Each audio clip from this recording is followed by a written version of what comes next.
so much better than everything.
Wow, game time decision. So this is just the people. He said he overdid it today, and they're not convalescing. Right, so not sick, at least right now. So you get a show twice in a row. Unless anybody else wants to do this, the floor is open. We have not started.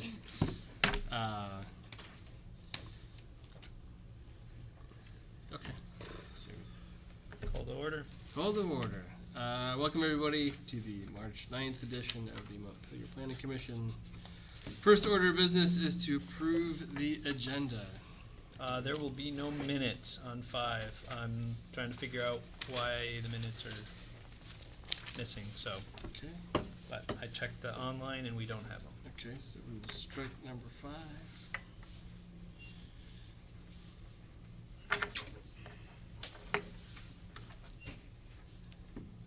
Any opposition to approval of the minutes with the omission of number 5?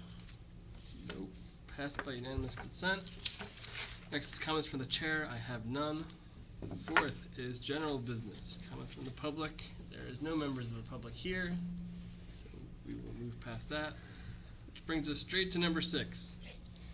Answer any questions on the final strikeout copies and draft map of the design review district for public hearing on the planning commission hearing on March 23rd. And we have. So I didn't expect that we would have a lot of discussion about this. I mostly just wanted to make it available and see if people had questions. Predominantly, what Meredith and I did was we went through a final proofread of things and found a couple of inconsistencies. So it looks like there's a lot of changes, but there really is very little change of intent or content. And some of the primary changes we had were, we had an inconsistency on, up front it said, if you are making in-kind repairs, then you are exempt from design review. And then later on, it would talk about evaluating standards for these types of repairs. And so we had a question of whether those should be exempt or not. And what we decided working was just to go and take them out of the exemptions and make them administrative permits. And so really, we really can't evaluate whether or not something meets it once it's exempt. So the easier thing to do is to go through and say, if you're going to, and then we also had a question. So you want to replace these windows, and you're going to replace them in kind. In other words, I'm going to replace them with wooden windows. Is that, you know, that automatically becomes an exempt activity. So as long as you're replacing with wooden windows, and the question is that what we want? Is that what we're expecting? If you have wooden clapboards on the side of your house and you want to take those wooden clapboards off and replace them with wooden clapboards, you're losing architectural integrity or historic materials, but you are replacing them in kind. So those were the questions that Meredith and I were kind of kicking around was, okay, should this be exempt? Should this not be exempt? And what we said was, if you're going to take things out and replace them in kind, for example, an old window, then it will be an administrative permit, but that can be, that can be approved. It doesn't have to go to hearing. So as long as you replace a window, maybe it's a historic window, as long as it's replaced in kind, in other words, with another wooden window, but because it's administrative, we can go through and make sure it's got the proper. That's what I was gonna ask. Yeah, make sure it's got the proper light divisions. That's a 2/1. So And we can of the amount of glass to the how frame. far Yeah. is it set in or set out from the building frame. We can go through and make those evaluations because it's an administrative permit. So the advantage of that is, a lot of times if you can make the things you want to have happen, make them easy for people, developers are more likely to choose the easy route. So if we go through and say, hey, if you do that in kind, we will review it and it can be an administrative permit. If you want to replace that with a fiberglass or a composite window, you've got to go to the DRC. And then they can decide whether or not. But if you're replacing things in kind, then we can do it. And so that was the idea so it really didn't change the intent. We think that was the intent all along, but by kind of taking it out of the exempt pile, because it was talked about in the exempt pile as exempt and then talked about with regulations later on, we kind of had to fix that inconsistency. And that's how we fixed it, was to go through and move it to an administrative permit rather than an exemption. Mike, if it started out, if it was originally a single glazed window, and you wanted to replace it with a double glazed, would you still consider that in kind? We were going to be considering that as in kind. Okay, all right. I'm just curious, because, yeah, you'd hate for them to have to go to the DRB even though, in some Yeah, ways, yeah, because if they're we're putting already- in one extra layer of glass, but it looks like the same window. Yeah, but we went through a number of those little things. There are a few things that shifted around where they were located. So this is the final draft? This will be the one that's going to be reviewed at the public hearing on the 23rd. So 2 weeks from now, we've warned the public hearing, another public hearing for this. So the red.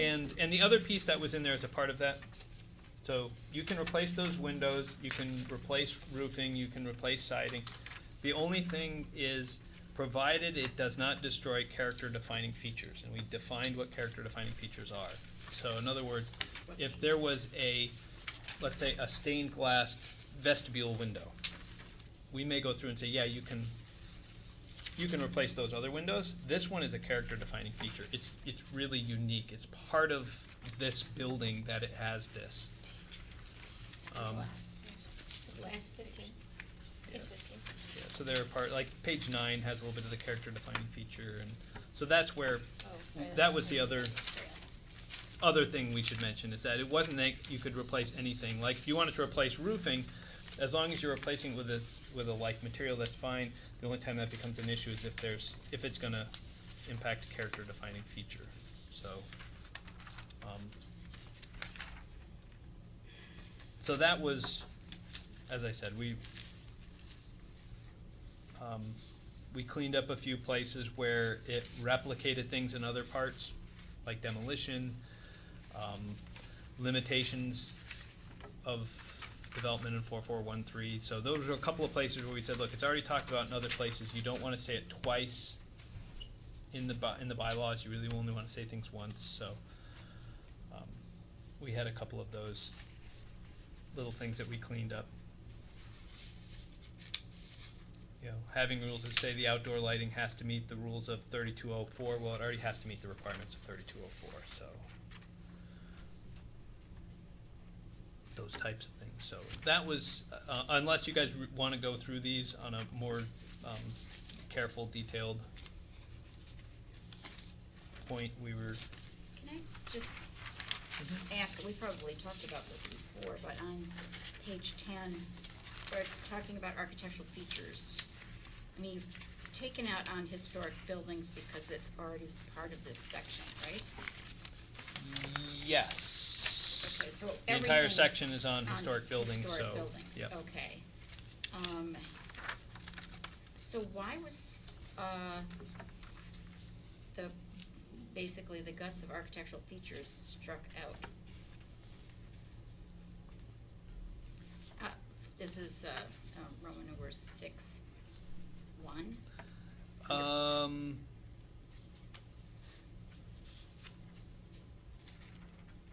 So it was what we did was, the architectural features is already defined in back, so it's gonna read now, architectural or character defining features prevailing on the existing building shall be considered in the alteration of a building.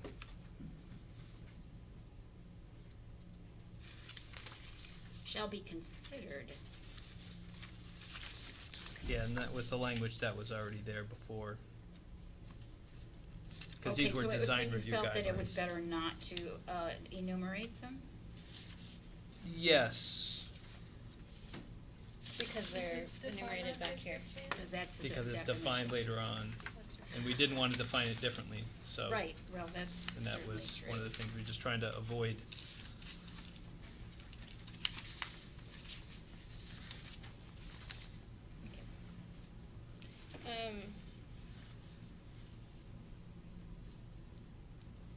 Yeah, see, if you look down at the bottom of page 10, there is a rule, door placement, appearance, materials, and size shall be preserved on primary facades, but at the start, it already had exempted those. So we had this inconsistency, so we just kinda had to pull things together so windows and doors that are not character defining may be replaced, but such replacements must be compatible with the historic building style, material, and architectural features. But that's now an administrative permit, so. Okay, I see.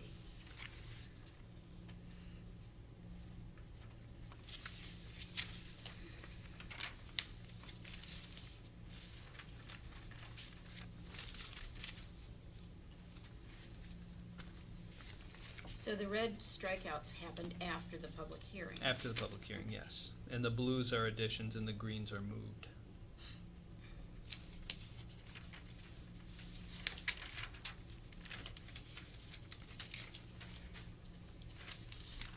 And some words were changed because they didn't have definitions, like historic building material. So we just went to character defining materials. So that way, because we have a definition for that. So we did some adjusting, so that way we were more consistent in our wording. So again, these aren't really things that maybe technically change the meaning, but from an administrative standpoint, if you've got words that are not defined, you might as well use words that are defined, so.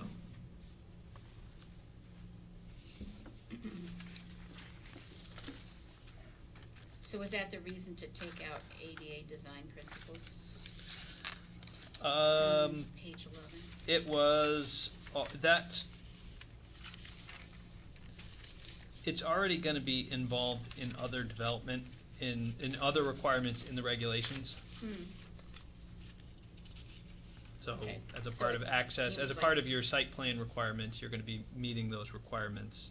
Seemed a better place to put them over there than. Yeah, and here. there aren't any specific design review standards there. Uh-huh. So we might as well just, if there was an additional level of requirement, then we could put it in there, but if the requirement is no different than what you have to meet anyways.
And we also sent around in the email, which I didn't print out, were the changes to the rest of the Unified Development Regulations, which were really benign.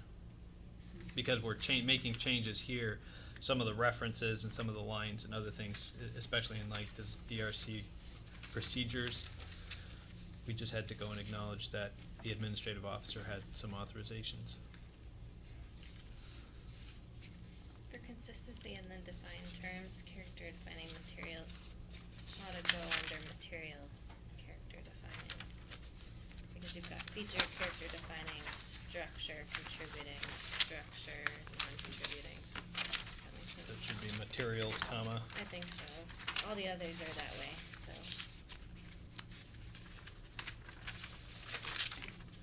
Just one or the other.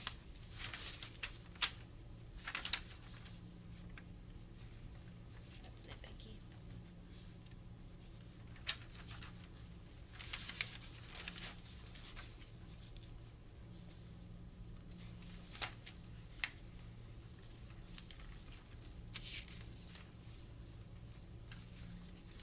And this was the final map. Not that there's any changes from when we last talked. We had talked about what possible things to change, and we didn't make any changes except for a little thing on Hubbard Street. I think that was about it.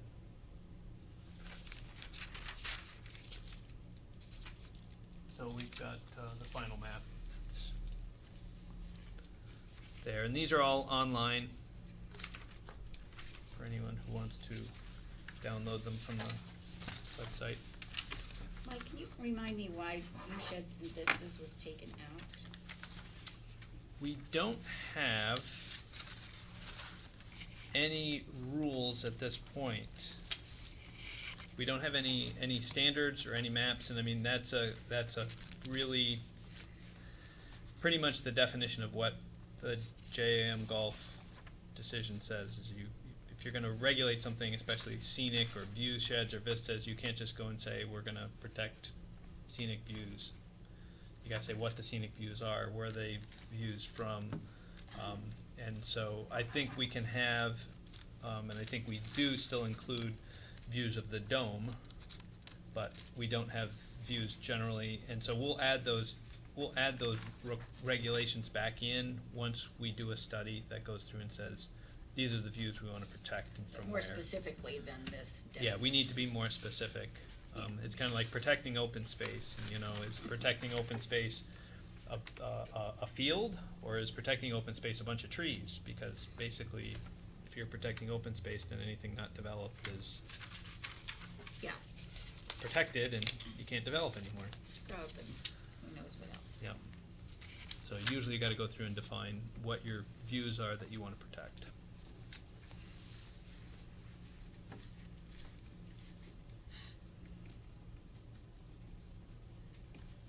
Anything else? No.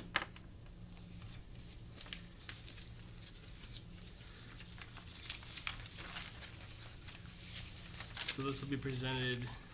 This will be the public hearing on the 23rd, 2 weeks from today. Next. And I will not be here unless my trip to Baltimore area gets canceled. FEMA decides that we don't all need to be on the same days. Then I won't be here. That's the week I'm going.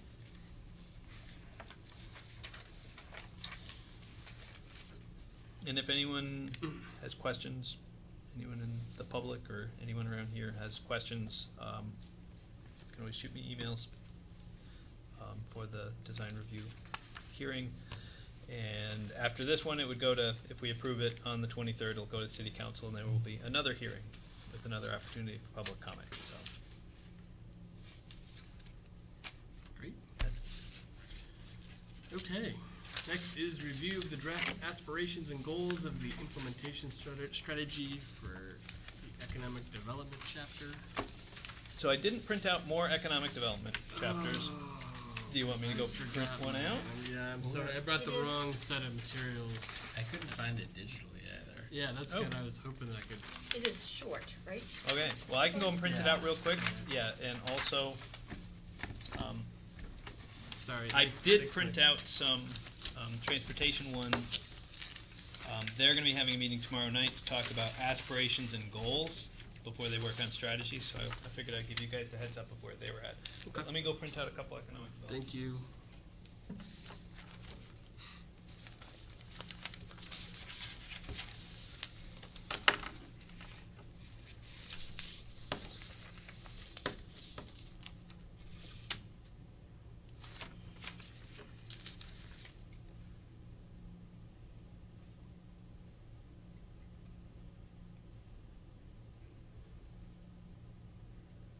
I feel like we need mission music for the people on TV. Do, do, do, do, Just do, got my do, daily do. update email on COVID-19. How are things going? I'm, about the same. Yeah. 223 Vermonters are now being monitored. Awesome. That number keeps going up. Mostly just trying to stay. What does being monitored mean? It means they were in contact or came from a specific area, but they had to call the health department and They've got to check in. they're being checked on, they're being, requested to call on and keep the health department posted. Don't imagine we could just have a really simple test so people could know. If you live in Bennington, you can just drive up in your car. You have to get out of your car, apparently. Really? What? For the test? They Just don't a want sticker? they don't want They them don't coming in want the you. hospital. Yeah, makes sense. So I think where you do can you- get flu shots like that in places too. Where do you drive to get the test? I just know it's in Bennington County. I don't know where. Drive-in testing, Yeah, that's that's what I've interesting. heard. Retrofitted the Taco Bell there. No, really tends to be. Anywhere that you can drive through. Just will test now me. administer Yeah. the test. Coffee and a Drive test. through. I'm pretty sure you could, maybe it was Anchorage that had, you drive through flu shots. You don't have to get out of your car. Just stick your arm out the window and give you a flu shot. Just sign this right here. But Governor Phil Scott said on March 6th that no one will have to pay for it if they're medically necessary to get the test. So there you go. It's free if you need it. And your doctor decides if you need it. Yeah. Totally. Do we have enough tests? It's, yeah. We didn't, I don't know, I think Dartmouth is working on one. I don't know who else in our area is. It's the least they Doing could a do lot of them. after that. Well, that, yeah. Yes, that.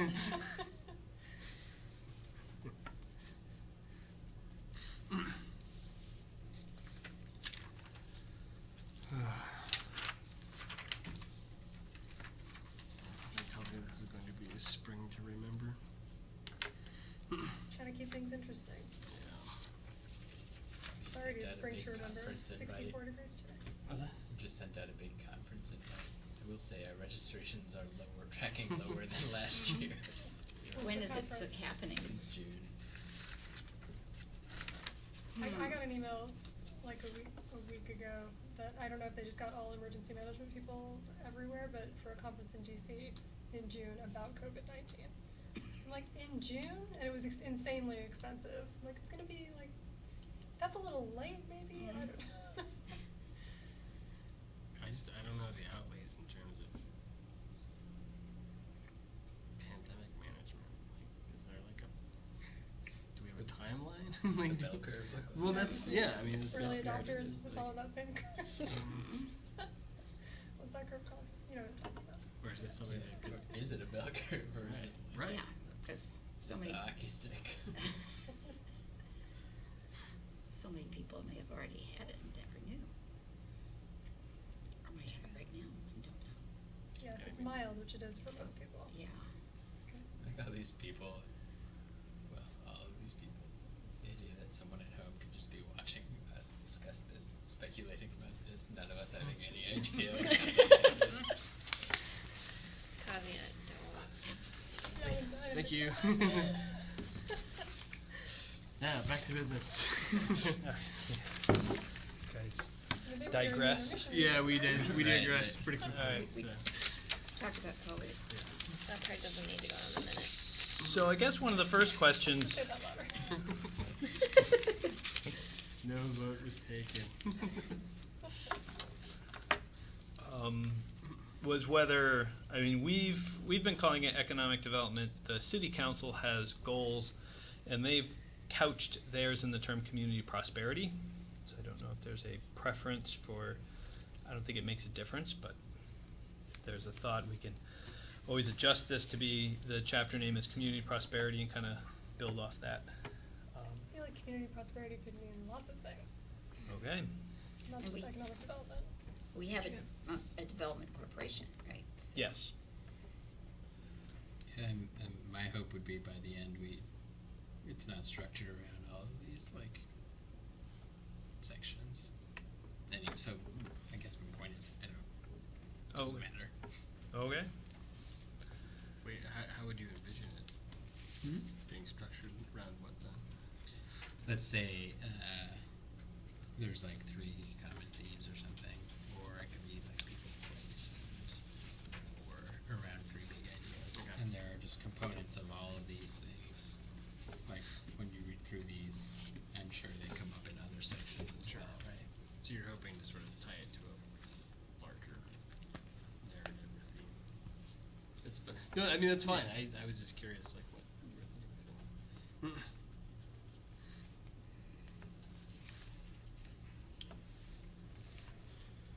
So we can, as I said, that was just one question that came out as I was looking through things. The goals, we went through a lot when I was working with Laura, who was the MDC director before, to try to come up with some way of capturing the aspiration, and it turned out to be a little bit long. It's the sentence plus the 5 bullets, because we were just, economic development means different things to different people. So what did we want to see? What's our future vision? Robust economy, strong job market, living wages, rich quality of life. And this would be accomplished through educated trained workforce, flexible and efficient building stock managed by responsible owners and commercial landlords, business economic climate that encourages and supports businesses, a strong sense of place, quality built environment, ample supply of necessary utilities and services, and a high quality and affordable place to live for employees. So those would be the 5 things that we would break into different goals and then break down further into strategies. So that was kind of where we ended up. It was, and then she left after we kind of got things going. So we hadn't fully fleshed out each one of the basically 5 sets of goals. There's a set of goals to maintain an educated and trained workforce. It was felt that we have an educated and trained workforce, so we really look at maintaining that. And what would be the pieces that we would do to do that. The next goal was to improve our building stocks, to make it more flexible and efficient, well constructed. Thought was our building stock is old. It's not necessarily there to maintain its current condition, but we do need to make improvements. Goal C, to maintain and enhance the success of local businesses through retention expansion programs as well as support of startups and entrepreneurs. So the thought was we do a good job. We've got a lot of strong local businesses, but we need to, we want to maintain that. They felt, or at least Laura felt, the need to improve our local business and economic climate.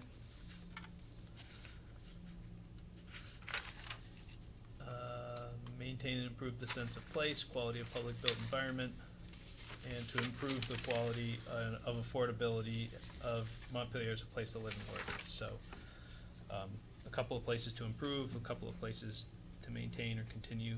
So remembering our goals are supposed to be reflecting a status, kind of a status update. Are we looking to maintain something? Are we looking to improve something? Are we looking to transform something? So there's no transformatives in here. It's really maintain and evolve. And then we get into the strategies underneath that on how to do each one of those goals. I don't know if people had any thoughts either on the aspiration that we had come up with. I had worked on this in a number of different ways of trying to structure it. We had 5 aspirations, 1 for each one of these, and we were kind of like, it's just not working, so we kind of pulled it together into one, because there kind of was a theme of the robust economy, strong job market, livable wages, that type of stuff, but these other pieces kind of get to those, how we do that. So if those are the goals, though, do they need to be up here in the aspiration, or can it just be that first sentence, and then each one of these is a goal? Just how it's laid out. Right? Yeah, I mean, so basically eliminate this will be accomplished through stuff. Right. That doesn't follow the format of the other ones. It doesn't follow the format of the other ones, because usually we try to have goals that are parsed from the aspiration. This would just maintain that consistency. And then again, as I said, she unfortunately left. She was a really good person to work with, really good partner on this. But I think we got a number of good pieces in here. I was going through, after our last meeting and before this one, I was going through and I was handwriting in priorities and whether a couple of these strategies were needed, but I guess if we get through the aspirations and goals, then I'll go through what my comments were on the strategies. I thought the goals and aspirations were good, but I'm always willing to On the take changes. Yeah. On the aspiration, I like that there's a mention of sustains a diverse community, but I wonder if we need of all ages. That feels like it's caveating, like we only care about age diversity. Can we just dump of all ages, or perhaps expand upon it? But then I'm worried if we tried to expand upon it, let's Then get long, whoever's and then lost, whoever's whoever's lost out gets. Yeah. Yeah, it seems unnecessary. Of all Okay. ages seems a little unnecessary to me. Sounds good with that.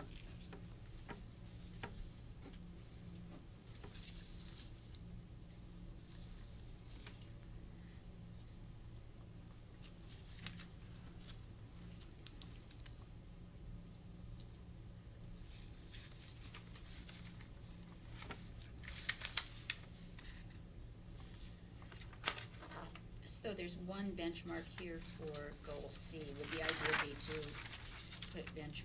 include benchmarks for the other goals? Yeah, they never came up with benchmarks. We tried to draw them out of the EDSP, and most of the EDSP ones fell into that goal C, to add 20 new establishments, to increase meals receipts. So a little bit of history on the MDC for members of the public and members here. The MDC and so the Economic Development Strategic Plan was adopted in 2016, maybe 16 or 17, and then the Montpelier Development Corp was created after that. And so what the Economic Development Strategic Plan said was the city needed to invest $100,000 a year for 5 years, and that money would go to support the MDC and the director, and the director's job was to grow the grand list, grow our tax bases, and grow the revenues coming in such that after 5 years we are basically taking in more than $500,000 in new tax revenue, and therefore it would justify continuing to have an MDC. That's a little bit of the philosophy behind what was going on. So some of these goals you see in here are targeting meals and rooms receipts will go up by 30%, rooms and meals receipts will go up 42%. One of the primary goals of the Economic Development Strategic Plan was and is the construction of the hotel. And so this was back before the hotel was on the drawing board. It was we didn't have a location for the hotel. We didn't know where one would go, but their job was going to be to find a location, because the market analysis said that we are deficient and really could support another large-scale hotel. So that was their goal. The advantage of the hotel is they're usually very good generators of tax revenue from a standpoint of property taxes, but because we are a community that has the meals and rooms tax, we get 1% on the meals and rooms tax, so we get those added revenues. So getting another hotel means generating a lot more revenues for our coffers. So that's their big goal, is to make sure we can get that hotel built. That hasn't happened yet, but that's a little bit of where they're at. So when you see these things of trying to increase, how in the world are they going to increase meals and rooms by 32% and these other ones by 42%? Well, that's just mostly by getting a hotel and more people in the downtown. I think what's missing in this is, it seems like maybe implicit, but essentially increasing the value of our grand list, right? Like, so there was a question that was presented to MDC and to the city council, and one of them is, and that it basically is, what is what's your metric? How are we going to measure the success? How does the MDC director know if they've been successful? Because you can grow the grand list without creating any jobs or new businesses. You can create new jobs and businesses without growing the grand lists. You can, there's a lot of things we could, for lack of a better term, say the GDP. You could grow the GDP. You have the same number of employees, the same number of buildings. We haven't invested in our buildings. We haven't grown the grand list. But each business is doing 30% better business, and therefore generating more GDP. So, what's our metric? What is success in Montpelier from an economic development standpoint? And that was a hard thing for Laura and folks to figure out and to get out of the city council, because, what's our goal? Is it to get more businesses? Is it to grow the grand list? Because the tools, like tax stabilization, the policies, we have tax stabilization, but what should those policies within the tax stabilization support? If we want to grow the grand list, then we really should be having tax stabilization that says, if you grow the grand list, we'll give you a tax stabilization. If it's creating livable wage jobs, then we should say, we'll give you a tax stabilization if you create livable wage jobs. So you want to go and, so what's the metric? And believe it or not, growing the grand list didn't come up, and that's why it's not in here. That's not to say I wouldn't have pushed for that. Yeah, I mean, the idea that it's one or the other, it doesn't make sense to me. And all of these things are basically trying to target increasing, it's maybe seems like a crude or unromantic way of putting it, but increasing the value of our buildings, like it's literally increasing the value of our community, right? Mm-hmm. That's what we want. And I think adding to that, looking at the input, like how much are we spending in terms of public services versus how much are we returning on our grant list. So basically improving the yield of using our space more efficiently, right?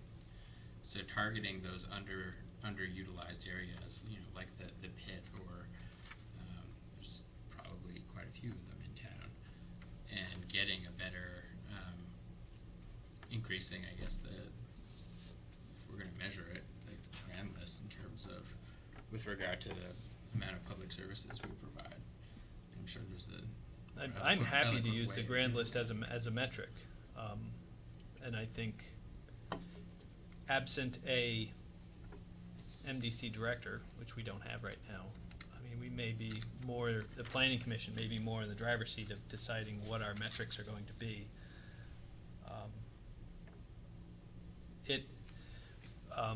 Just as a little bit of perspective for some things that typically communities would look for that might not be appropriate for Montpelier, growing the number of jobs. Now, I know we've got in here growing the number of jobs, but Montpelier is actually the second highest jobs per capita in the state of Vermont. We have a lot of jobs, and I think what Bill had told me was only Williston has more jobs per capita. And what that means is just, we've got a population of 8,000 and probably 4,000 people in the workforce, 3,000, 4,000 in the workforce, but we've got 9,000 jobs. Because of commuters. Because of the people that commute in. So the question is, do we really need more jobs in Montpelier? I mean, we're basically, the more jobs that we create in Montpelier, it's just more commuters that are driving in. We need to create more population. We need to create more population. If that's the issue, we have more people live here, so that way we have less commuters. But so we need more housing. Yeah, right. is our goal? Yes. Is our goal more jobs? Should we be benchmarking the MDC and these other folks creating more jobs here in Montpelier, or should it be? That's great if jobs are created, but we're not. That's not what we're driving towards. Well, what kinds of jobs? Is it just more state jobs, or broad diversity of jobs, different types of jobs? Yeah, and we can be more specific about which one that happens. happens. And historically, we haven't really been growing private sector jobs. That was part of what the EDSP was looking at. And our economic development person who came in really felt that was a problem and we should be growing more local jobs. But from 2008 or 2009 to 2014, I think we added 10 private sector jobs. You know, obviously there's some that came, some that left, but pretty much it was a wash.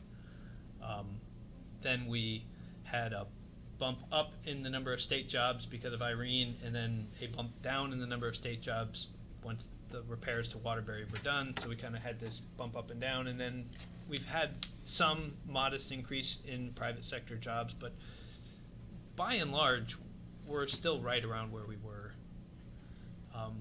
Maybe we've gained 80 jobs in the next 5 years, 2014 to 19. So is that good? I think it's good. We created some jobs, but What about population? housing was one of the keys. That's why it actually is, you know, it's in there as a high quality, affordable place to live, but really that comes down to building more housing as an economic development goal. And I think if you talk to city council, they would probably agree. Housing, they see housing as economic development.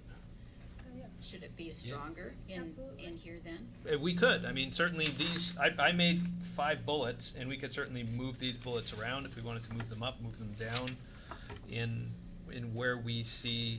I didn't rank them as anything more than just those were the 5 that came out. I didn't think educated workforce is more important than anything else, but we could certainly rank them, move them up, put this as a primary. It seems like we may have a lot of jobs, but the number of people who are coming here as commuters, are they helping our businesses downtown is the biggest question. Are they adding to the business utilization? And I don't see that happening. And I think it depends where. So the most recent job additions, Caledonia Spirits, Yeah, the Armory building, which is past the roundabout as you start heading out towards Agway, the first right, that's the old Armory. what did that mean? Connor put in there's a medical billing facility that's in that location there. So we've added some jobs in there. Again, good paying jobs. But again, as you start to look at where these new buildings are located, it's not like somebody has come into the downtown and dropped in another insurance company with 150 people with good paying jobs who are going to walk out and buy lunch every day and walk over to the local store and pick something up on the way home. Predominantly where we've been locating new businesses is at our peripheries, which can't be that unexpected considering how densely we're built up in the downtown. A lot of the stuff that happens downtown are a lot of smaller units, you know, small office space, those types of things rented out to lobbyists and lawyers and those folks. And they, being downtown, have more of an opportunity to pay for those, but they also, you know, on the other side of the coin, they're also adding to the number of cars that have to come downtown, because if we add more of those jobs downtown and the people are commuting in, we've got to account for that. So It's almost. Which comes back to housing. which comes back to housing. It all circles back to housing. Having the second highest jobs per capita doesn't really benefit our downtown in a way to increase business, if that's the idea. Yeah, I mean, it increases the value, I mean, going to the grand list, that increases the value of land in the downtown, which increases the grand list and increases. Well, there that isn't sense, but- necessarily a relationship there. There could be some really bad, inefficient development. True. That has a ton of jobs and it's just a sea of parking. So. Mm-hmm.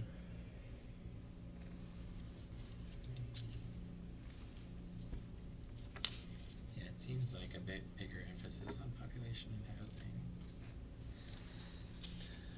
And certainly, increasing the population has a lot of secondary benefits too. So, just increasing the number of people who have the ability. If we went from a town of 8,000 to a town of 10,000 people who are residents, the extra 10% of people that are, you know, especially if the development is within a walking distance to the downtown, is going to provide a more vibrant downtown you're going to be more likely to be, shopping in the downtown, working in the downtown, recreating in the downtown, just generally having more secondary benefits to the economy, just having people living here.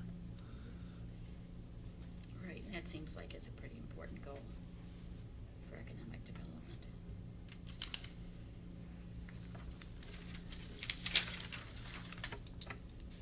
So the reference here was a high quality, affordable place to live for employees. Do you want to just strike the for employees and just go and talk about? Where? It was one of the part of the Last aspiration, the last goal. aspiration. Yeah. So It's kind of a weird, who thinks of themselves as who identifies as an employee? I think where it comes You're from. an employee, you work in the employer. Yes. I think where it comes from is when you're looking at when you talk to the businesses. So if you talk to National Life, they will talk about the reason why they have a difficult time getting people to relocate to Montpelier to work at National Life is the inability to find housing for their employees. So their employees don't take this job here, they work at a different location because they just can't find, whether it's executive housing for people who are in that income bracket or the lower income management, middle income management. So I think part of this is really having an adequate supply of housing. This last one's a high quality and affordable place to live. It's having an adequate supply. I don't know what adequate means. I don't know if we'd ever actually get to adequate. As an aspiration, you don't have to be really specific. We know we don't have enough Right. now. An adequate supply of high quality, affordable. Yes. Or- I thought in the housing section we were talking about a 9-month stock. Well, probably the goal out of this, that some of the goals and policies out of this will be support of the housing plan, but it's just important to connect the dots between these, to know there's a very strong connection between the housing and what the housing task force does and what the economic development future is. Which is why, in my head, like John's, I think it's a lot easier to look at these not in their own individual silos, but try and figure out what are the connections between them all. And Which we will get to. when we get to that point, it's I going to think make we it a lot have to, easier to yeah. conceptualize. At some point, we've got to do a land use plan, which really starts to not only draw the separate chapters, but pull them into. So we can have a goal that's really about housing, but also really about economic development at the same time. And it's the same goal because Yeah, they have and the when same we're goal. getting to our themes, probably, it wouldn't be a surprise seeing what the strategic plan that the city council has talked about for years. What's in the 2009 plan that we've readopted, what's been consistently talked about is this need to increase housing and the issue of affordable housing. So these things, it's gonna pop up housing will be in 4 or 5 chapters right off the bat, so it'll be easy that may end up a theme that gets talked about. Can I ask a question about goal B? Yes. Specifically the strategy with the code improvements, and then it lists out a number of tax credits. Can you speak to that? Okay, so the goal, to improve our building stock, to make it more flexible, efficient, and well-maintained. So if our goal, we're talking to economic developers, we've got some building stock, they're kind of thinking of a little bit of, remember, they're talking a little more commercial than residential. Mm-hmm. So we've got housing stock that needs a lot of work, and it's expensive to fix up. What is available to help is, through the federal government and state, we have historic tax credits, facade improvement credits, code improvement tax credits, technology tax credits, and brownfield credits. These are all through the downtown program. These are all programs. What we have is Kevin Casey, who's our community development specialist, is somebody who can write those grant applications for people. Now, a number of these individuals who own these buildings are already aware of how to apply for these tax credits, but not all of them do. So a number of them come in and we help them write the tax credits. And there's a lot, or there's a big proposed increase this year in the governor's budget too. I like this as a measure as well. I don't know how. I think they're all tracked and they may be relatively easy to we look at, we've taken advantage of this many tax credits, it's a good indicator that we're I mean, it's a investing in little our historic- reactionary than proactive, so it's sometimes tough to measure, success or failure. It can certainly be reflective of what's going on. Yeah. But you don't want to benchmark Kevin with making sure he does 5 of these applications, because he might not have anybody who comes in asking for them, but. I guess my question is a little more basic, which is the strategy indicates that and other technical assistance for building owners who need work on code improvements such as. Oh, so Like, whether so- whether just so- strike the code word? No, I guess I'm sort of wondering, like, are there currently code deficiencies that need to, I guess I don't understand, like, where we are today, what needs to be improved, and how do we get there?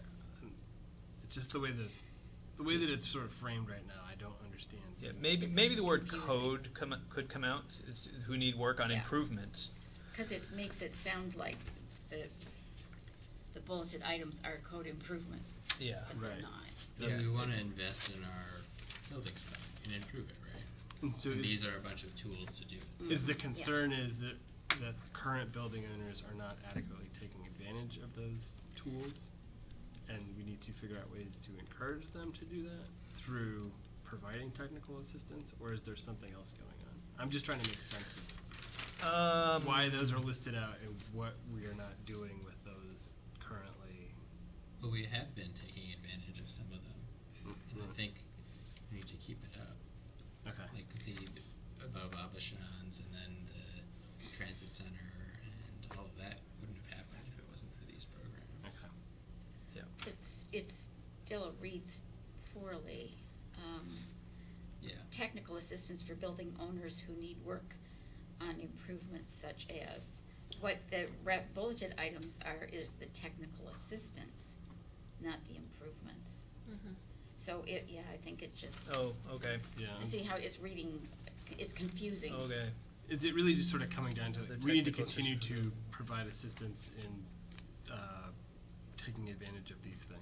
Technical Yeah. assistance for Right, building it's owners. like- right, it's like this- Yeah.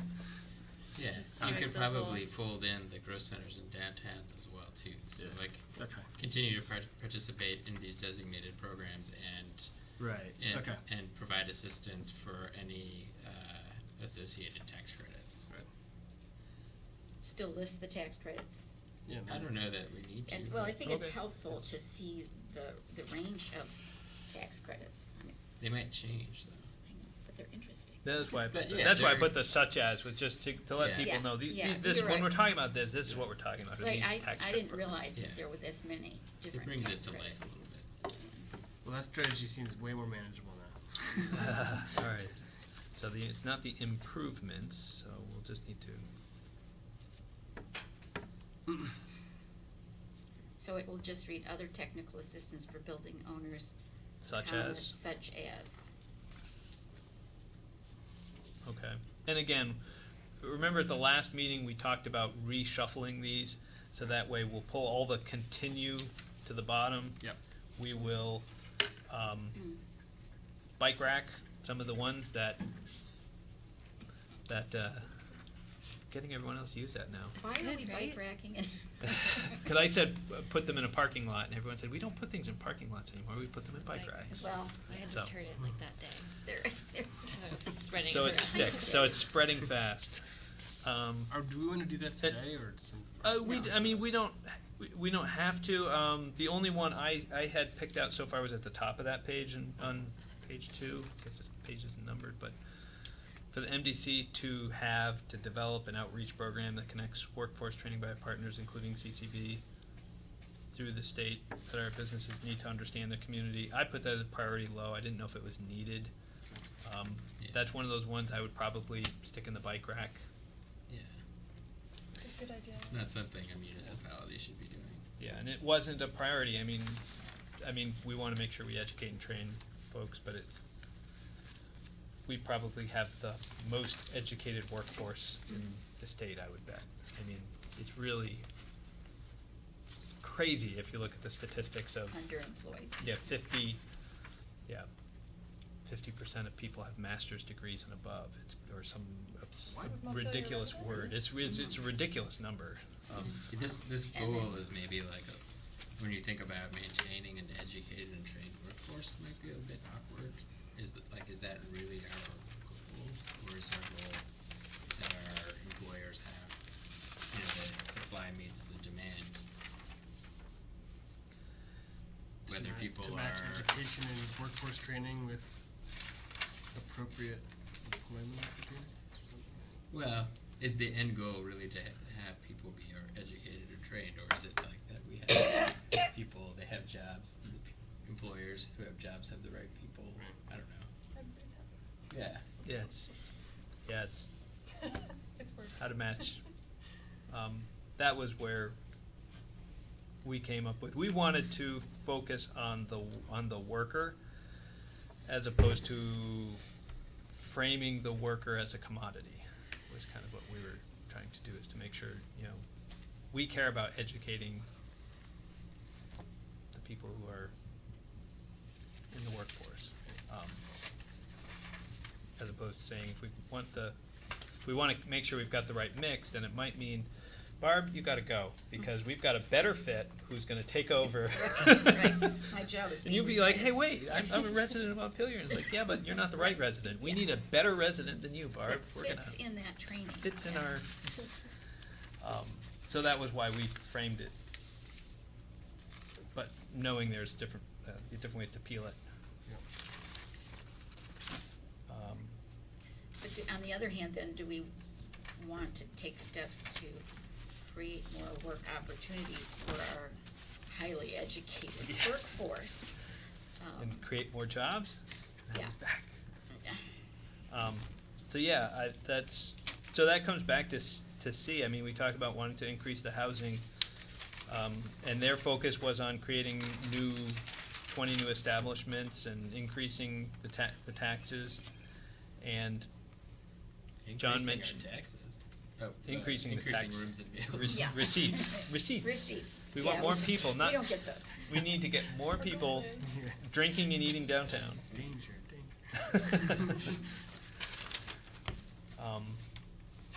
So I don't know, again, these were where they had come up with from, Can I ask another Yep. quick follow-up question on that?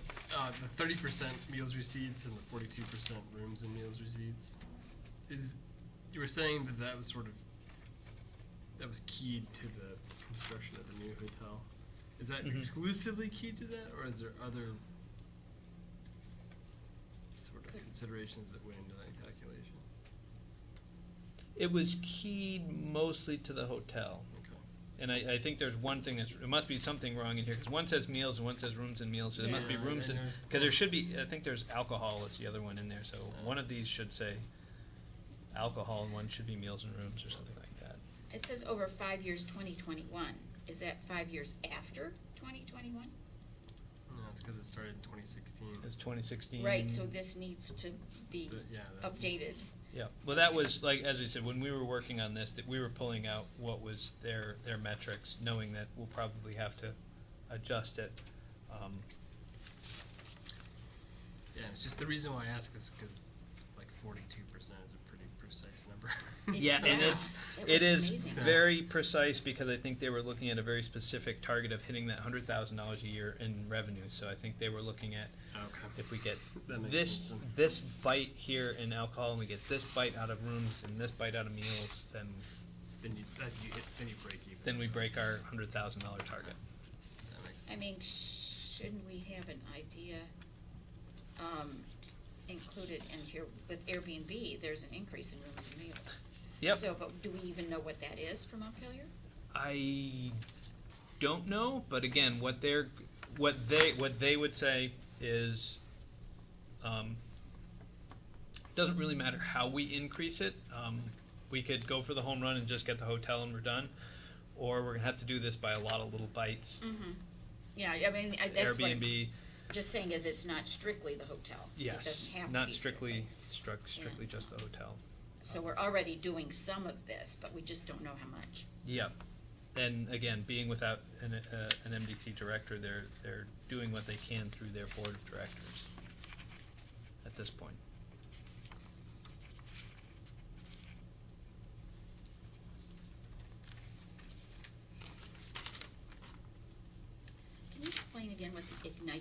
loan program. That was what they called it. That was, and we can certainly, now that she's not here, we can always change that. So the idea was, we have Economic Development Revolving Loan Fund, and we worked with one of the banks on State Street and someone and another person to kind of come up with what you would need to help provide gap financing or some working capital or funds, because sometimes banks are willing to provide $50,000 and you really need 60 or 70, and or banks are willing to fund the capital improvements, but in order to do the capital improvements, you need to shut down for a month and you're going to lose $10,000.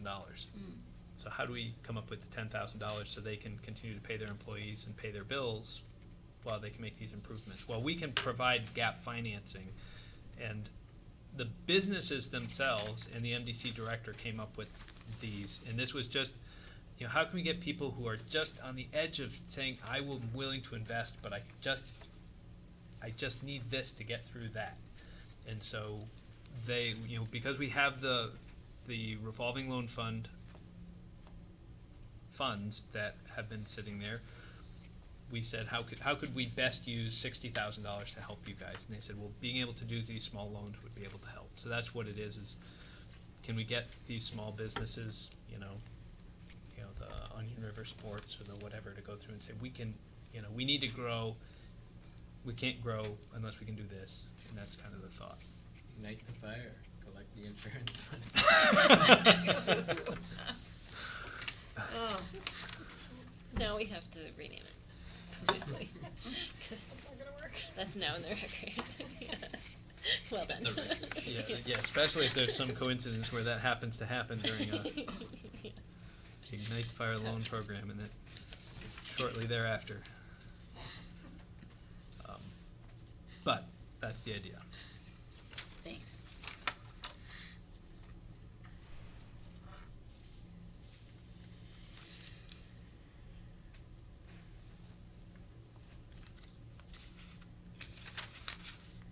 So are there new programs in here? Are there new programs? There's public education, outreach, and training, which are, I feel like, those are the poster children of new programs that get created in plans that never happen Never and happen. probably shouldn't. It's just we should probably do more training, education, and Okay, outreach. good idea. And there definitely is a need for communications plans and things like that, but this is kind of vague.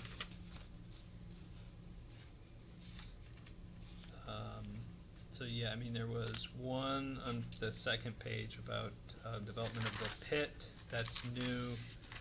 And MDC was going to take the spearhead that, so I had that as a priority. A medium, going to be a cost high. MDC would do it. At the bottom of the page, establish guidelines for the Economic Development Revolving Loan Fund. That's a priority high, cost low. That's with Kevin working on that. He is working on We it. have the Ignite the Fire Loan Program. That would be a new program using those RLF funds. Supports MDC to create business monitoring, learn of opportunities and threats. I had a question on that one, whether that's continue or create. I mean, that's just, these are some things that an MDC director should be doing anyways. Kind of understand what's going on, make sure they've got a pulse on things. So Oh, then is- you were talking about the marketing, Right, or, yeah. yeah, you got the marketing program, which I think they actually have. Montpelier Live does marketing, education and outreach. I think they wanted to make sure they, MDC and Montpelier Live to create public outreach and education on the value of economic development to help garner more support for projects in the future. Again, this was their goals. They felt a lot of times when these projects come up, they don't get a lot of support from the public. They wanted to make sure people understood the value of it. Maybe it's just writing stuff in the newspaper. Maybe it's articles in the Bridge. So I don't see a lot of It's about the new. projects, not like generic economic development. Yeah, they're not looking to educate business owners, which of course is always a possible thing to do. But most of these look like they were things to continue doing. Can we toss in the neighborhood development area for Put in the NDA program. Yeah. I think it's in housing, but we can put it in under, Where would that go? could be under E or F. Yeah, well, it's in a number of these places. Oh, anywhere, There's the strategy. anywhere like kind of where designated downtown Yeah. is, put in Oh. NDA. Group all the designated programs together. So you're saying bring the designated downtown and the neighborhood program together? Yeah, there's like, it's just another designation program in it, and I'm not sure, I think there are a few other benefits for housing development.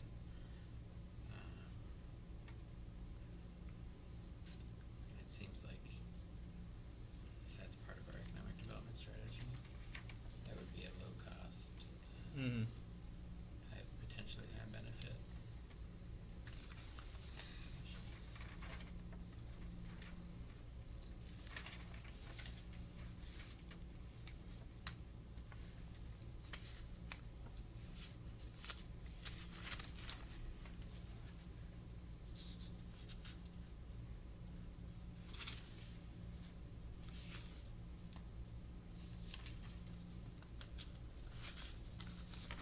So this one, as I said, hasn't been, because I finished it in December and was kind of waiting for the new director to come in, we never quite finished it up, but I think,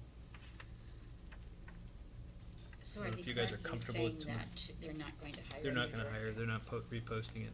So you won't have anybody else to work with on this then? No. So we'll probably kind of work through, and as I said, that's kind of a little bit of, kind of getting your feel for where you think this was going direction-wise. Seems like it's going in, still has its clunkiness, but I think it hits the important points and talks about the programs that we do. Where does Montpelier Live fit in this? It's referenced in a couple of different places. It was intended, when economic development came up, we talked about whether Montpelier Alive should be our economic development corp, and they were not interested in doing that function, which is why we created the new one. So we kind of had three things. We could keep economic development in-house and put it in my office. We could couch it into Montpelier Alive, or we can spin off and create a new corporation. And in the end, the recommendation was to spin it off. It can be complicated having it in-house because of Your government and FOIA requests, and so people want to have a confidential discussion about whether or not they want to locate a business in town, and next thing you know, it becomes public record. MDC doesn't have that. They can talk openly with people about what your interests are. Are you looking to relocate? Are you looking to, and not worry about having somebody FOIA that your business is leaving town. So that was kind of the advantage of having it outside. And then, should Montpelier Alive be the one responsible for it, they do a number of things. They do the vibrancy and so you'll see them referenced when it comes to having the vibrant downtown and those beautification projects and places like that. And if you think there are more places we need to include them, by all means, we can add in more strategies. But that's kind of where they plug in, is the organizing festivals and events, those types of marketing the downtown, branding the downtown. It's like that's part of our economic development strategy, right? Yep. I think it needs to go into goal E. Goal E feels empty to me right now, which is the sense of place, quality over public built environments. I'll get more. Well, the sense of place piece feels a little bit, It's kind of generic. yeah. Is there anything like from either the economic development plan or Montpelier Alive that like, I was gonna say brings us alive, but is Montpelier Alive like, I don't know, that gives us, we're gonna be like the gin capital of is there something that gives a sense of what Montpelier is going to be, aside from like have a great sense of place, or The beer cap will become, You know. microbrewery. and if we don't, that's fine too. I'm just wondering Governance. like. Yeah, I don't. Yeah, I don't know of any theme that we have for our downtown. But I mean, I can check with Dan, see what he may have. If there's something we can build into there.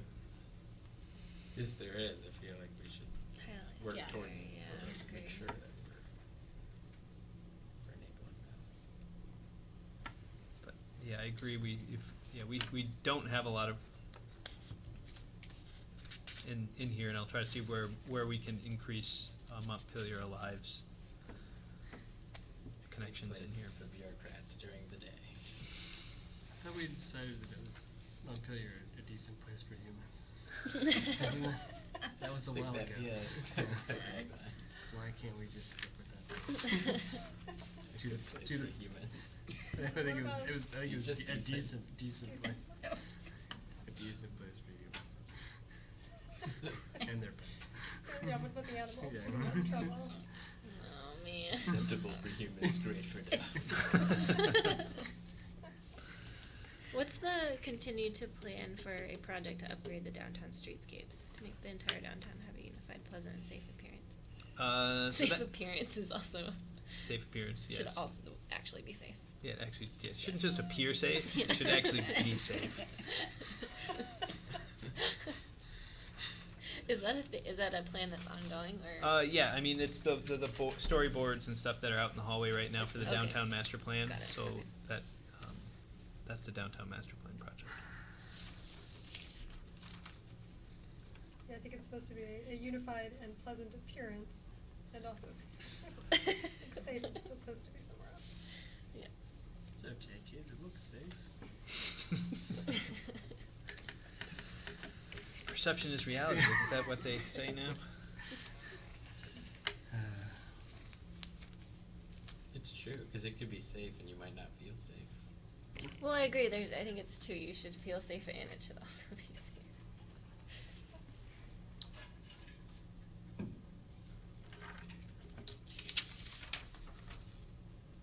That's those little alleys on Mm-hmm. down this block, right? Parking garages. Yeah. Berry Street, where there's no street lights at night. Oh yeah. Super dark. It is safe, but doesn't Dark. feel it. Yeah. My basement. Sounds like a personal problem. Leave it out of the plan.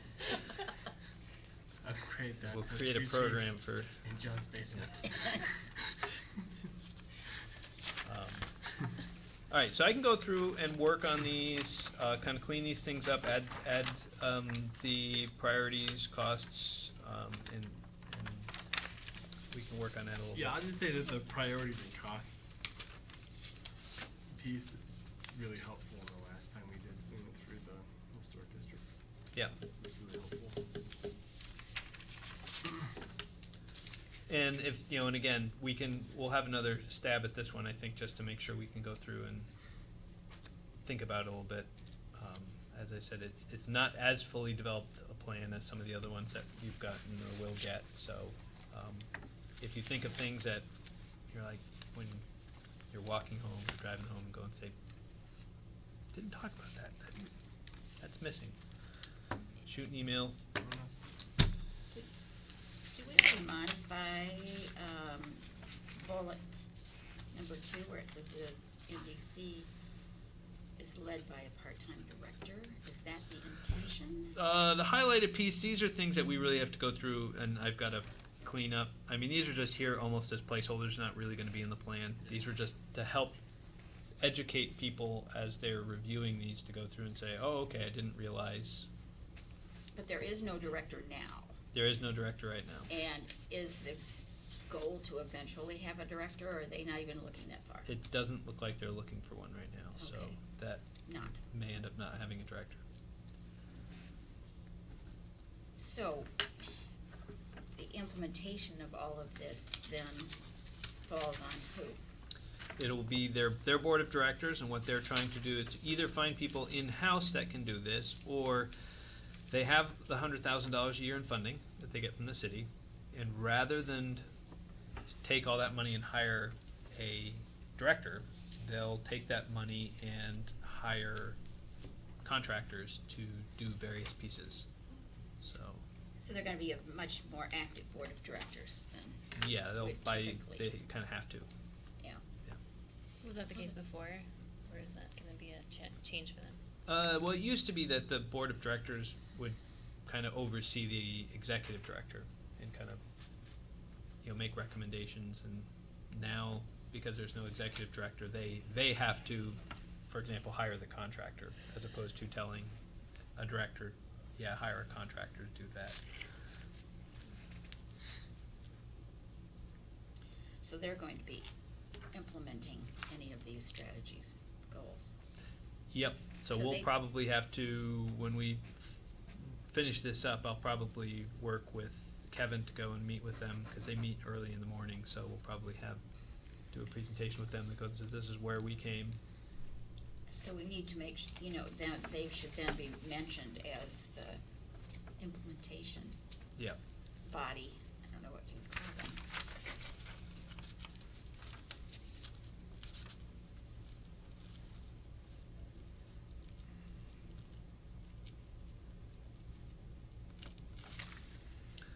Anything else with the economic development implementation strategy?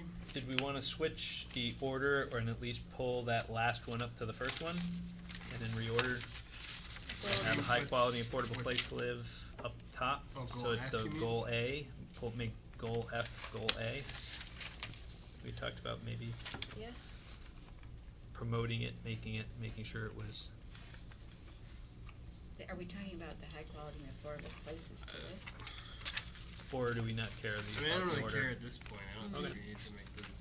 I mean, the focus should first be on the workforce. And I just see a lot of.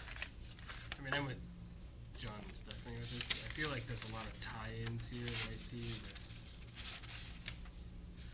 predominantly the housing piece, and I think we'll probably end up just tying a lot of these things in with other sections anyway. So I don't know that Mhm. prioritizing it here is gonna mean much. That's fine. We can, Get the content in and then we can. yeah, we'll move it. We can tweak it separately. later. Did you wanna take a couple seconds and look at the transportation? Looks like we have a couple minutes. 35 minutes. 35 So minutes. So we don't have to worry about serious the appetite for it. transportation, so under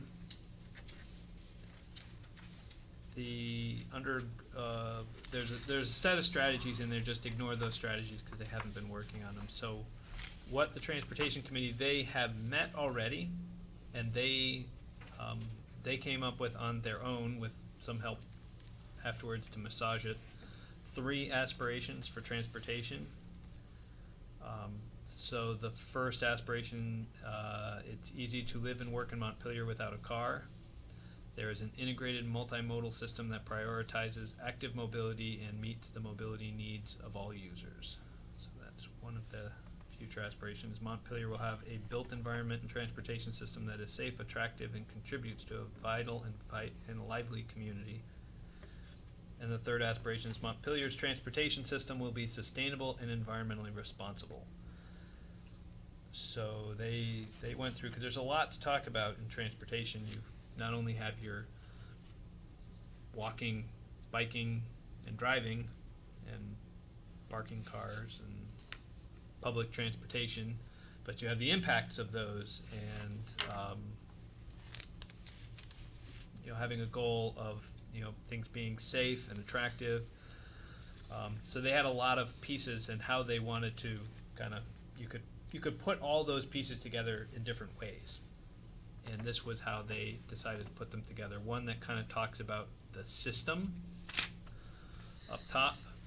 The second one kind of talks about more specifically the infrastructure, and then kind of this third one that kind of gets into the impacts.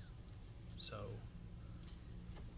I think so far, I don't know if, seems like A says it all, and then B and C are the result of A.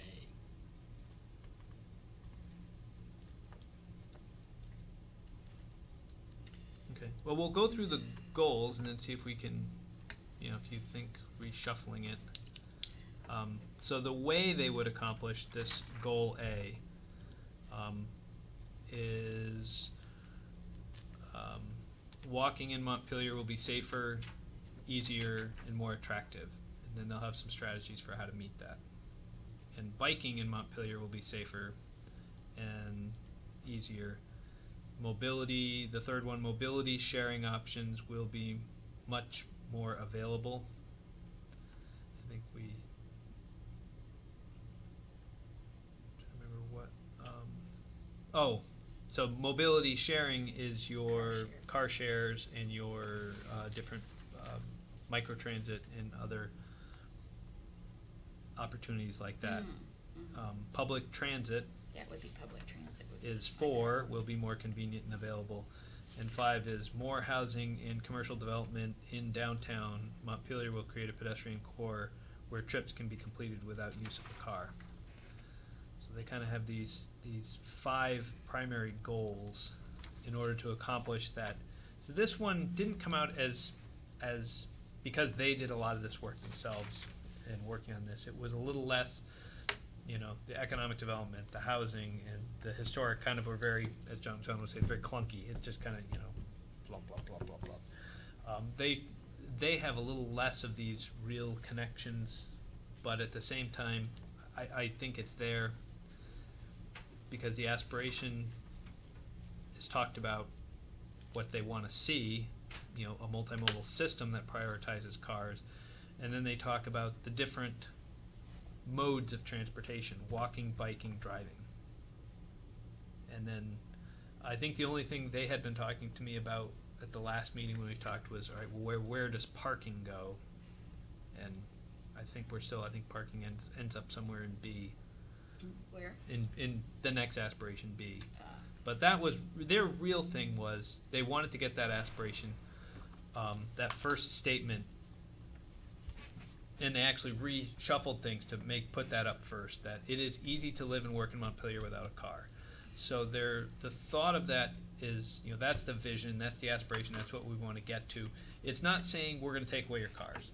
It's not saying we're going to be, but what we want it to do is to say, it's possible. We want to have a Montpelier where it's possible to live without a car. And if you have a car, great, but if you don't, you can still live and work here just fine. And we're going to do that by having things that are very readily walkable, readily bikeable, have microtransit that lets you move within that system, and public transportation that will let you move greater distances. And you should be able to live, and that's the value they're trying to set up. And the rest of this is trying to fall into that. So their definition of public transit is outside the city? No, I think they were just differentiating a little bit. Okay. Microtransit and some of these other ones generally tend to be a little bit more last mile type stuff. Public transit, if you were going to Burlington, you're probably not taking microtransit. You can't, yeah, right. You're So- looking public transit. Okay, right, so I think, that's not totally clear to me. Yeah, there's some Polish. polish that still needs, but this is where they kind of, and as I said, it's slightly different. I kind of liked a little bit of, remember how we were talking about maintain, evolve, transform? They made their statements for their goals more implicit rather than explicit about that. So biking will be safer. That's their way of saying it needs to be, it's rather than saying, which we would have said probably in these other plans, improve bicycle safety. They just threw out the words improved and said, biking should be safer and easier. Will So- they come up with strategies then for each one of these? They as actually did for one? already have a whole set of drafts, Okay. under So this. that's what hasn't shown up yet. but they had been wrestling amongst themselves, and what we've been doing is taking it a step. In January, we approved the aspirations, or in February, we approved the aspirations. Tomorrow, at the transportation, we'll approve the goals. and then we will finish filling in for the next meeting in April what all the strategies are. So, just Yeah, my only feedback would be that less is more, that this gets at all of it. And these happen if you do this.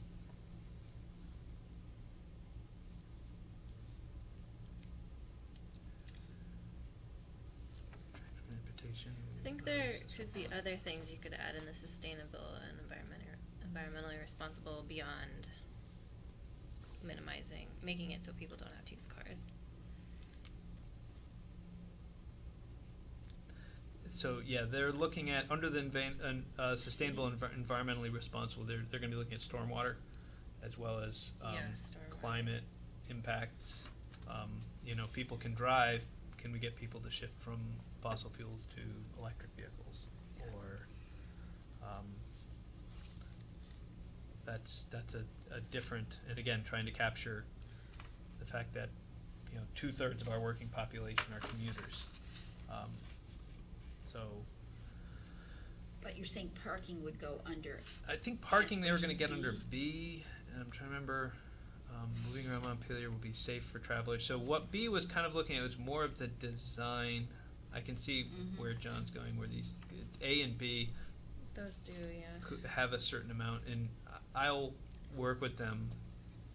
but it integrates the built environment more. Aspiration B does. Yeah, B, and that was really when we had it and we were developing it. What this was getting at was a little bit more of the,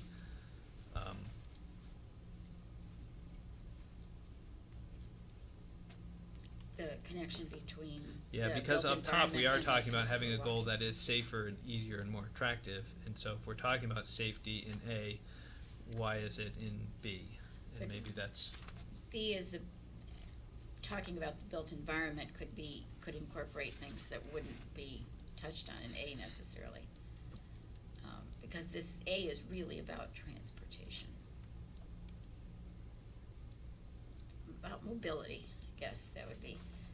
Whereas B, it sounds as if they want to make sure that any development that happens would be easily accessible to transportation. yeah, I think number 3, the mobility sharing, was also intended to touch on the idea of an integrated system. And maybe we need to add the integrated into that one. And the integrated system really gets to the ability to ride your bike or walk to the bus stop, and then you could, being able to put your bike on the bus, you now have an integrated system. You've got an ability to shift between modes, because you're not just gonna take the bus to work. You may end up walking to take the bus, or riding your bike to take the bus, or riding your bike or driving a car to the bus station. You're trying to integrate modes. A park and ride would be a perfect example of a mobility sharing and integrated system where, I think the focus on, or the emphasis on mobility is good. Because that's what transportation is about, right? so, yeah, so I'll look at how maybe we collapse A and B together, and I'll see if that's, once we get into it. I know there are reasons. They were tough because they built so much strategies, and then they're trying to fit strategies into pigeonholes. So it's a little bit of wrestling with what is working on an integrated system, like we have a complete streets plan, which is street typologies. So it really goes through and says what streets should East State have as a street type, based on the amount of traffic and the amount of walking and the amount of biking and its topography. Should it have sidewalks on both sides, sidewalk on one side? And so we've got a typology map that goes through from a system standpoint what should be there. And then you have the next level, which is maintaining and plowing those sidewalks and sweeping streets, so that way bikes can use the bike lanes. If you're not sweeping the bike lanes, then so you've got another level that's like, okay, we built it, the system is here, now we've got this other level of needs to make sure that it actually functions, that sidewalks are plowed, or that storm drains are clear, so that way we're not walking through puddles and, you know. Your scooters are charged. Forgot about that. And they're strong enough to get you up Such a State Street. short-lived little blip. East I State got was, stuck going up Northfield there when I tried. oh, I bet, yeah. It didn't work. East State was a real It There problem. were a lot of So them on close. East State, like there was a moment where they were being abandoned. Only got this far, okay. I guess the e-bikes are a little bit more reliable, but not as much fun. So I'll look at those. So you know, the built environment, as I said, it was supposed to be looking a little bit less at the system, and so maybe there's a few words that need to get moved and shuffled a little bit. Well, once they start to put the strategies in place, maybe it's gonna become clearer Yeah. why we need Yeah, because the another- next one was, as I said, if you look at the goals, you know, it's supposed to be safe. We're supposed to be looking at how do we make things safe for travelers, is That's attractive. also in the first one. that And was it is broken talked out. about in the first one, That's right. Yeah. but it's, yeah, and I think this is where it's supposed to be looking a little bit more at some of the other pieces. Mm.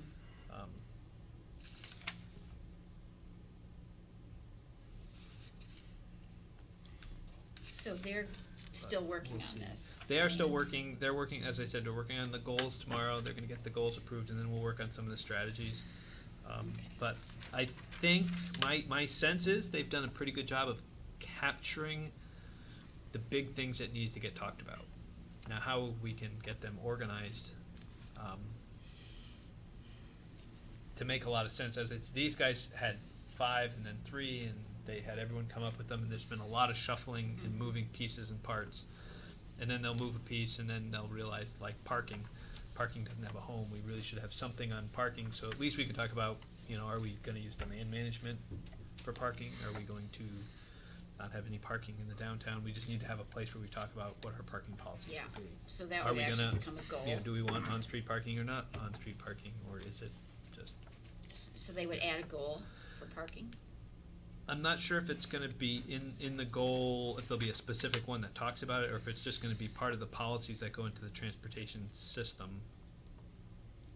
The one thing that is missing and doesn't necessarily need to be part of this plan, but probably should be, is I think we need to address the rail line in terms of what they don't need to come up with what the solution is, but I think one of our goals needs to be, we need to figure out what the plan is for it. You mean the one that's coming through the city, not the one that goes to New York? Right. Yeah, I'm surprised they don't have anything prepared There are a about lot of that. strategies that talk about it, and there's some debate, and it goes into those, you know, some of these integrated questions, you know, if we had a commuter rail line, you know, and the question is, and we've had a lot of pushback that said, look, we've got the prices on that. And I think city council just has to make a decision, you know, should we just put commuter rail to bed and say that that's not something that we're gonna be talking about anymore, or is it something that we should say, we wanna still pursue that because we still think there's value to it, even if the state doesn't think so?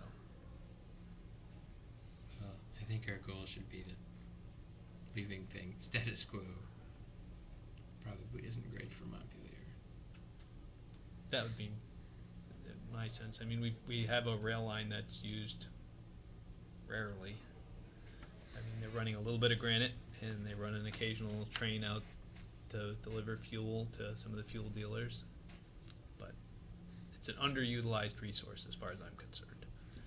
It has opportunities there that we could take advantage of. Is it gonna cost money to take advantage of those? Yeah, but I think if we're going to keep the rail line at all, it's going to need upgrades anyways. Or if we're gonna get rid of it, that's not free either. Yeah, yeah. Right, and if, we're talking about the rail line that would go to Barry as well, right? Yeah. Yeah, It goes between Barry and where?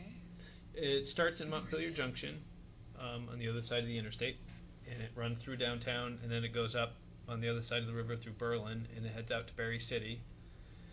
Goes up past Spalding High School, and then starts to go uphill, and then it has a funky switchback, and it goes by the racetrack, and then it curls around and it hooks over and goes up to the Berry granite mines. It's originally a granite train, but they don't run granite anymore on it. Just tailings Just, occasionally. yeah, just grout for filling in. Because, well, yeah, then, It's an expensive piece of infrastructure for running a route from Right. to build water, what And is if it, water this- jetties. if the state decides to move some of the bridges, not repair some of the bridges, then it will become even less useful, is my understanding, so. Yeah, but it'll be running those same granite trains around the other side, through Sabin's pasture instead. Yeah, So. maybe not a good plan. Anyway, So I don't think we should try to tackle all of it in that, but I think we should have a goal Yeah. of, we should mention it, of yes, making a- yeah. Yeah, one goal, in the next 8 years, we should make a decision on what it is. And I think, there are people who can make good arguments on both sides, and I'm one of the ones who's more than willing to stand up and make a good argument for why, working on having commuter rail and some transit-oriented design has a lot of value. Okay. And hopefully, we can at least have the conversation at some point. So we should expect there to be a more fleshed out plan on the transit side to review, not the next 2 meetings from now. The meeting after, yes, they're going to, so unfortunately, they meet the day after we do, so the next time we meet, I still won't have, I may have some draft strategies, but I won't have any final strategies. Yeah. Are you saying in 2 weeks? In 4 weeks. In 4 For weeks. transportation, in Yeah. 4 weeks. But you'll have some updates on the economic development. Yep, I can make the economic development changes. We should, in the next couple of weeks, have another meeting on parks I'm working with. Natural resources with the Conservation Commission should be in the next 2 weeks. They have some drafts, but it's been slow churning through them. I think somebody else was working on one. Energy. Energy, thank you. So At some energy point. should be going next, what did we just say, next Tuesday? Yeah. A week from tomorrow I to can check with you. MEAC, so we will see whether they are gonna have something, they have a full draft. It's just up to that was created by a subcommittee, we just need the committee to approve it. So it potentially could be ready for the next meeting. My guess is the way these always work, people like to talk about these, they're really a lot of fun, so. But if we get them in advance, then we can at least look Yeah. at them more fully. Yeah, I'll check with Kate to see if we can get those done. And the last thing I will mention on our plan before we, I assume, adjourn a couple minutes early is, it looks like we will have a graduate intern working with us, working in the planning office on the city plan this summer. So my hope is that we will have somebody to really start helping me draft the plan chapters, so that way we've got that first round through that people can start working and chewing on and marking up. So we'll try to build those out in the GIS, ArcGIS hub, and that way we've got something that's there, and then we can integrate these into those and, kind of see what we can build together. But I'm excited. I haven't had a graduate intern yet. This will be one of the first ones. So From where? McGill. Oh, great. Last item on the agenda is adjournment. Let's do it. Is that a motion? Is that a motion? John moves. John. Wow, it is really Anyone want to? Second. There we go. Second. Now we're gone. getting loose without Kirby here. Favor. We're just gonna get up. It's just gonna keep going. That's it for another episode of the Aaron Kasicki Show.